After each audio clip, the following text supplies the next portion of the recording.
काल मध्यरात्रीपासूनच पावसाने दमदार हजेरी लावलेली आहे। आपण सध्या भांडूप द्रुतगती मार्गावरती आहोत। याच ठिकाणी पाहू शकतो पावसाचा जो आहे तो वेग वाढलेला आहे आणि या ठिकाणी वारा वादळासह मोठ्या प्रमाणात पाऊस आता या ठिकाणी कोसळताना दिसत आहे। मोठ्या प्रमाणात पावसाचं या ठिकाणी आगमन झालेलं मोठ्या प्रमाणात पाऊस असल्यामुळे या ठिकाणी पाहायला गेलं तर मोठ्या प्रमाणात वातावरण देखील ढगाळ झालेलं आहे आणि याच ठिकाणी आता मोठ्या संख्येने वाहतुकीवरती अनेक वेळा परिणाम होतो। मात्र सध्या तरी द्रुतगती महामार्गावरती ठाणे ते मुंबई असेल या मुंबई ते ठाणेच्या दिशेने जाणाऱ्या वाहनावरती कुठलाही वाहतुकीवरती परिणाम झालेला नाही। मात्र सध्या तरी या ठिकाणी वाहनं काळोख पडल्यामुळे या ठिकाणी लाईट लावून दिवे लावून या ठिकाणी वाहनं येथे जात आहे। त्यामुळे नक्कीच पावसाचा मोठ्या प्रमाणात वेग वाढल्यामुळे या ठिकाणी मोठ्या प्रमाणात आता पाणी देखील सखोल भागात साचण्याची शक्यता आहे। मात्र या ठिकाणी आता सकाळची वेळ झालेली आहे आणि याच ठिकाणी चाकरमानी जे ते कामावरती जात असतात। मात्र याच ठिकाणी आता कुठल्या प्रकारची वाहतूक कोंडी जरी नसली झाली तरी मात्र या ठिकाणी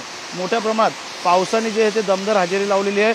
आज देखील ऑरेंज अलर्ट दिल्यामुळे नक्कीच या ठिकाणी मुसळधार अतिमुसळधार पाऊस पडण्याची शक्यता जे ते हवामान खात्याने वर्तवली त्या पद्धतीने पाऊस देखील मोठ्या प्रमाणात पडताना या ठिकाणी दिसत आहे। त्यामुळे नक्कीच पावसाचा जोर जर असाच सुरू राहिला तर मात्र सखोल भागात जे ते पाणी साचण्याला सुरुवात होणार आहे। त्यामुळे नागनाथसह गणेश सुराट, TV9 मराठी, भांडूप।